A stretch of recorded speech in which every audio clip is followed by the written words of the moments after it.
अच्छा, ऐसा धोखा हमारे साथ किया, भोगोगे तुम। ये जो निकलता है ना भोगोगे, ये अकाट्य होता है। क्योंकि किसी का भी हृदय, मान लो किसी भी जीव जंतु को आप कष्ट दें और उसका हृदय आह भर जाए, तो वो आह वज्र की लिखत में भोगना पड़ेगा। वो आह किसी की ना लेना जिंदगी। कोई ऐसा कोई आह भर करके कह दिया तुम समर्थ हो, हम तो कुछ कर नहीं सकते, और अंदर से दुखी, फिर तुम्हारी सामर्थ्य काम नहीं करेगी, मिट्टी में मिला देगी। ऐसा नहीं कि आप जो कर रहे हैं कोई देख नहीं रहा, कोई हिसाब किताब नहीं, जो कर रहे हैं अवश्य में भोक्तव्यम। बहुत सावधान।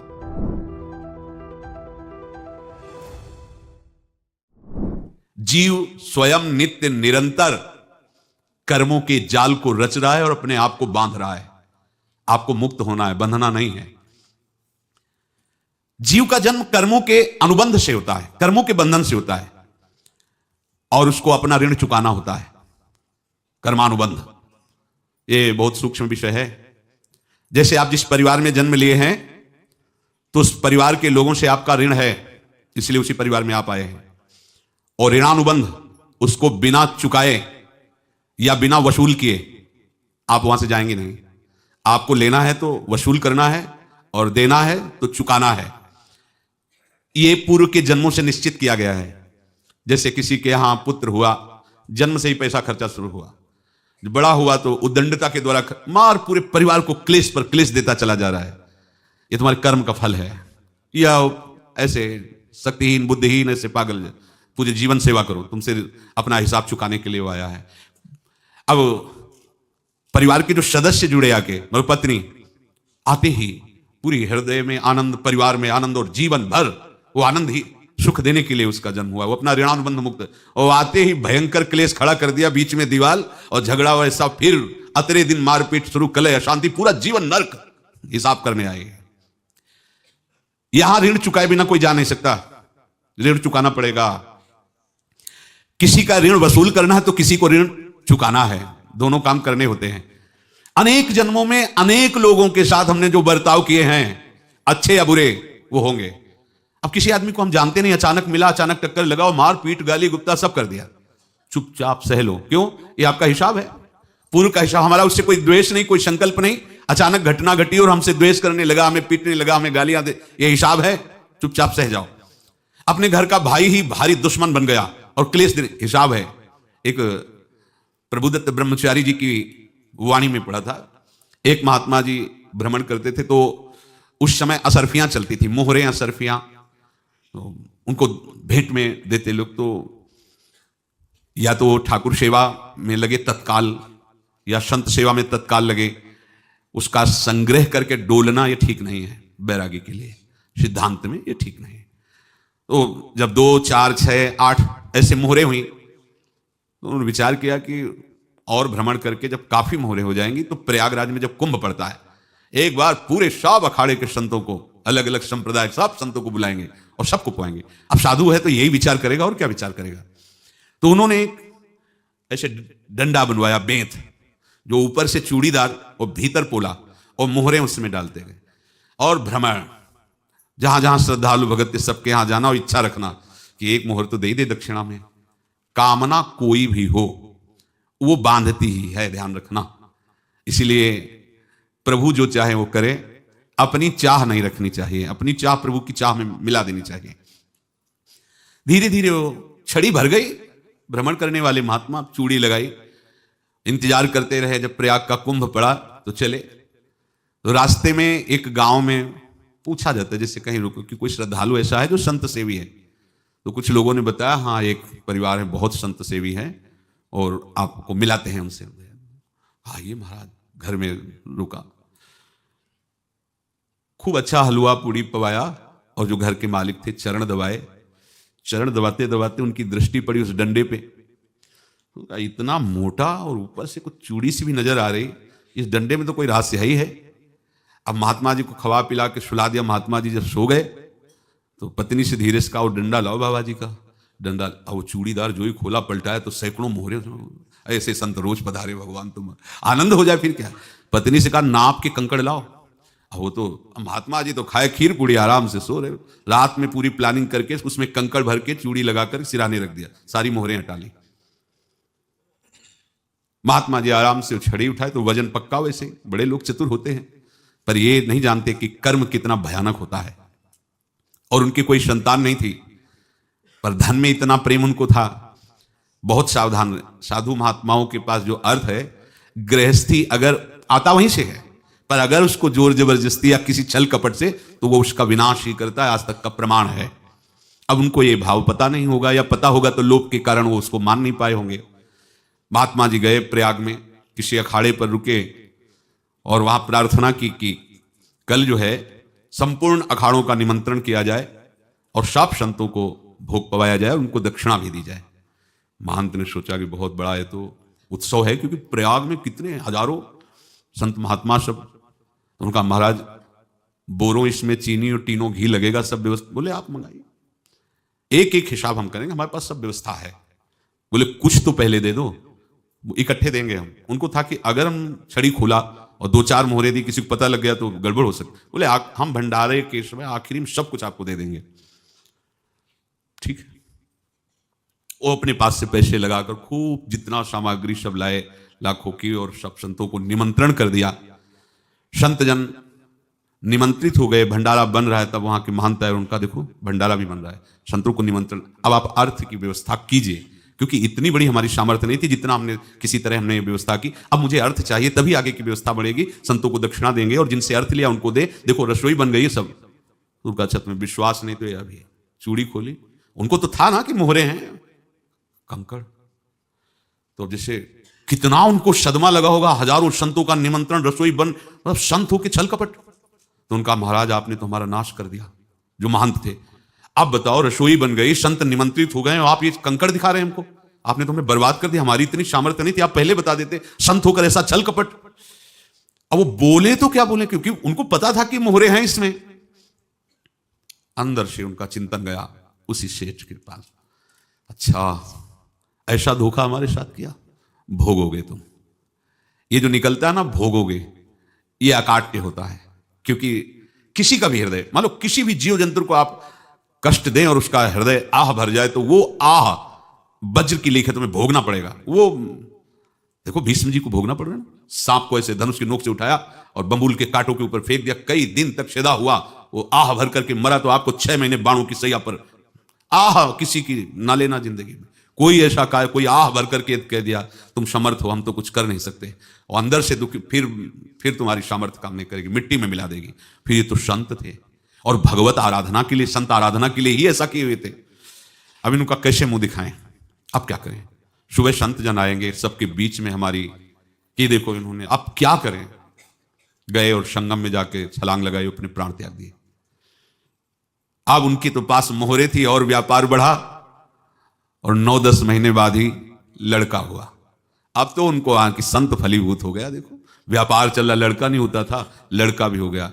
बड़ा आनंद छा रहा है। जब से वो प्रकट हुए और धन की वृद्धि शुरू हो गई, पढ़ाई लिखाई में उनके खर्चा हुआ सब, बस बीमारी शुरू हो गई उनके शरीर में। अब उसमें पैसा जाना शुरू हुआ। इतने आसक्त वो दोनों हो गए कि कुछ भी हो, व्यापार ठप, संपत्ति बेचना शुरू। तब उन्होंने कहा कि बेटा मैं क्या कर सकता हूं तुम्हारे लिए। बोले हमारी अंतिम इच्छा है, प्रयाग चलो और जितने प्रयाग में संत महात्मा सबको एक बार भंडारा करवाओ, हमारी इच्छा अंतिम है। क्योंकि अंतिम यही इच्छा थी। तो बोले अब ज्यादा संपत्ति तो नहीं रह गई। तो बोले घर बेच दो, मेरे लिए ही तो है, बेच दो। मुझे लगता मैं बचूंगा नहीं, पर मेरी अंतिम इच्छा पूर्ण कर दो। घर बेच दिया, जेवर बेच दी। वहां गए, जब संत सेवा की तो बोले मुझे संगम तक ले चलो। संगम तक ले गए और बोले समझे तुम चुराए थे और हमने उसको छीना है, कुछ नहीं रह गया तेरे पास कुछ, अब केवल ममता और आसक्ति में जलकर मर और नर्क प्राप्त कर। मैं वही महात्मा हूं जिसकी तूने मोहरे ली थी, शरीर छोड़ दिया। महात्मा को जन्म लेना पड़ा और इनको दुर्गति भोगनी पड़ी। ऋणानुबंध होश में, ऐसा नहीं कि आप जो कर रहे हैं कोई देख नहीं रहा, कोई हिसाब किताब नहीं, जो कर रहे हैं अवश्य में भोक्तव्यम। बहुत सावधान। अनेक जन्मों में अनेक लोगों से जो कुछ लिया दिया है, इस लेने देने को मिटा देने के बाद ही तुम मुक्त हो गए। इसीलिए एक उपाय है, लेना न देना मगन रहना। क्या? मालिक को समर्पित हो जाओ, मालिक को अपना माना हुआ समर्पित कर दो, खत्म। अहम त्वाम स्वरूपापेभ्यो मोक्षयिष्यामि, सब खत्म, आगे पीछे लेना देना सब खत्म। एकादश स्कंद में भगवान श्री कृष्णचंद्र जी ने कहा, जो मेरे चरणों का आश्रय लेकर भक्त मेरा भक्ति करता है, उसके पितृ ऋण, मातृ ऋण, देव ऋण, ऋषि ऋण, सब ऋणों से मैं मुक्त कर देता हूं। बस यही एक उपाय है जो इसके बंद करने का उपाय भक्तों के लिए है, वो यही है, भगवान की शरण में होकर अपना माना हुआ पूरा भगवान के अर्पित कर दो। अर्पित करने का तात्पर्य उसमें अहम हटा दो। तो दियम वस्तु गोविंदम तुभ्यमेव समर्पये। जिनसे तुमने सेवा करवाई है उनकी सेवा करनी पड़ेगी, जिनसे तुमने जो कुछ लिया है उनको देना पड़ेगा। ये लेने देने का व्यापार जब तक समाप्त नहीं होगा तब तक तुम्हारा जन्म मरण चलता रहेगा। अब आपको यहां समझना है, यदि आपसे किसी ने पैसे लिए बेईमानी करके नहीं दे रहा है तो आप उसको गाली मत दीजिए, आपने बेईमानी की थी इसलिए आपकी बेईमानी हुई है, ले गया, कोई बात नहीं है, बंधन से मुक्त हुए, जो बोझा था चला गया। उसको ऐसा ना देखे कि ये बेईमान हमारे रुपए मार लिए, अब जो कुछ होगा देखेंगे। अगर आप आगे नया कुछ करते हैं तो फिर आगे का हिसाब आपको भोगना पड़ेगा, ध्यान रखना। ऐसा नहीं है कि आपको भोगना नहीं पड़ेगा। एक ही उपाय है कि अब जो शरीर धारण के इसी में जो भोग ले, आगे ना होना चाहिए। तो क्या करे? सर्वतो भावेन भगवान की शरण ले ले। ये तो सर्वाणि कर्माणि मयि सन्न्यस्य मत्पराः अनन्येनैव योगेन माम ध्यायन्तु उपासते तेषामहं समुद्धर्ता मृत्यु संसार से। ये बड़ा कठिन है पार होना, कोई छोटी मोटी बात है। एक महात्मा बाल्यावस्था से भजन करते थे, शालिग्राम भगवान पास रखते थे और उन्हीं की आराधना करके बस पाठ, नाम, जप और भ्रमण करते थे। यौवन अवस्था थी, गंगा जी के किनारे अपने ठाकुर को विराजमान करके स्नान करने के लिए कपड़ा ही उतार रहे थे कि 90 लोग आ गए, भाला तलवार सब लेकर, मारो मारो इसको मारो, घेर लिया। तो उन्होंने हाथ जोड़कर कहा, हमने क्या अपराध किया? कोई सुन ही नहीं रहा। तो उन्होंने कहा, मार तो डालोगे ही आप 90 लोग, हमको अस्त्र शस्त्र तो लिए नहीं, एक बार हमें गंगा में डुबकी लगा देने दो और अपने ठाकुर को स्नान करा देने दो, फिर इसके बाद आप मार देना। भगवत इच्छा से लोग रुक गए, स्नान किया और अंदर से प्रार्थना की, प्रभु ये क्या लीला है आपकी, आपके सिवा मेरा कोई है नहीं और ये मुझे मारना चाहते हैं। तो भगवान ने जानते हो क्या कहा उनके अंतर में? तुम मेरे में ध्यानस्थ हो करके शरीर को छोड़ो, ये लोग मारेंगे। ये मेरे भजन का फल है कि तुम्हें 90 जन्म नहीं लेना पड़ेगा। एक ही जन्म में 90 मिलके, तुमने 90 हिंसा की थी पूर्व में, तो तुम्हें 90 बार जन्म लेना होता और एक एक करके ही मारते। ये मेरे भजन का प्रताप है कि एक बार में ही 90 का हिसाब हो जाएगा। तुम आंख मूंदो, मेरे ध्यान में मगन रहो, मेरे प्रताप से तुम्हें कोई चोट नहीं होगी और स्वाभाविक मूर्छावस्था में प्राण तुम्हारे छूट जाए। ऐसा ही हुआ, ऐसा हुआ। तो ये बात समझ लो कि ये जो कर्मानुबंध है, ऋणानुबंध है। आप देखो, अगर शाप महात्माओं ने दिया कि तुम्हारे वंश का इससे विनाश होगा, तो भगवान भी परम धाम जा रहे तो उसी कील से, बाण की नोक में जो मछली लील गई थी छोटा कण, उसी से की नोक बनाई और उसी नोक को प्रहार किया भगवान के श्री चरण में, वही बाण की नोक लगी और भगवान स्वीकार किया ना। भगवान का बड़ा लीला विचित्र है। अगर छुप करके उधर रामावतार में बात, तो इधर ऐसे स्वीकार किया है भगवान ने। ऐसा कहीं नहीं दिखाया कि मैं भगवान हूं तो मैं अपने लिए, ऐसा नहीं दिखाया। नारद जी का हित किया पर नारद जी ने श्राप दिया तो भगवान ने स्वीकार किया। बंदरों ने ही सहायता की, जैसा बोले थे वैसा। ये लीला इस शरीर में भोगनी पड़ेगी। हाँ, ज्यादा को कम में भुगता देंगे, पर अब अगला शरीर ना मिले इसके लिए सर्वतो भावेन भगवान के आश्रित हो जाए। जैसे आपने दुकान फैला रखी है तो उसमें 2 काम होते हैं, लेना और देना। किसी को उधार दिया है तो हमें उससे लेना है, और कोई नगद देकर सामान ले रहा है तो उससे सामान देना है, या उधार लिया है तो हमें उधार देना है। अब अगर दुकान बंद करनी है तो तुम्हें देने वालों पर जोर देना है, लेने वालों पर जोर नहीं। लेने वाला तो जाओ हम क्षमा किया, समर्पित किया, हमारा कोई संबंध नहीं, खत्म हो जाए, वो खुशी हो जाएगा। लेकिन देने वाला, तुम अगर दुकान भी उठा दोगे तो जहां भी रहोगे तुम्हारे पास वो आएगा, लाइए हमारा। तो देने पर नजर रखिए, जिसका जिसका हिसाब है वो आपके सामने आता जाए, हटाते जाओ। लेने पर नजर मत रखिए और दुकान फौरन उठा दीजिए, नहीं अगर लेते देते रहे तो चलता रहेगा। आगे चलकर कुछ लेना न देना, मगन रहना बस अपने प्रभु के चिंतन में। अब हम कैसे जाने कि किसको क्या देना है, हमें क्या पता? तो हम पूरा हिसाब जिनको पता है उनको दे देते हैं, समझ रहे हो? उनको पता है क्या लेना है क्या देना है, तो इनके पास पहुंच गया, सरकारी हिसाब से सब बराबर कर देंगे। हमको अपनी जिम्मेवारी इनकी चरणों में समर्पित कर देना है, तभी हम जीवन मुक्त होंगे। ये रहस्य की बात है। प्रभु कह रहे हैं, यस्य सर्वे समारंभाः काम संकल्प वर्जिताः ज्ञानाग्नि दग्ध कर्माणं तमाहु पंडितम बुधाः। जिसके संपूर्ण कर्मों के आरंभ संकल्प और कामना से रहित हैं तथा जिसके संपूर्ण कर्म ज्ञान रूपी अग्नि से जल गए हैं उसको ज्ञानी जन भी पंडित कहते हैं, बुद्धिमान कहते हैं। पूज्य श्री भाई जी महाराज कह रहे हैं जैसे वहां ज्ञानाग्नि से दग्न कह रहे हैं तो अपने वृंदावन वासियों का प्रेमाग्नि से सब कर्म संस्कार दग्न होते हैं। जिस समय आपके हृदय में भगवत प्रेम का प्रादुर्भाव होगा तो लेश मात्र कभी तुम्हें दुख नहीं भोगना पड़ेगा। प्रेम का प्रादुर्भाव होते ही दुख का नाश हो जाता है, महासुख। जब प्रेम का प्रादुर्भाव होगा तो समस्त पाप भस्म हो जाते हैं, अशांति नष्ट हो जाती है, संसार ज्वाला स्पर्श भी नहीं कर सकती है। जब भगवत प्रेम का प्रादुर्भाव होता है तो हो सकता है उस उपासक के जीवन में दुखों का पहाड़ टूट पड़े, परिवार खिलाफ, शरीर रोगी, अव्यवस्था, बहुत बहुत कुछ, सब कुछ।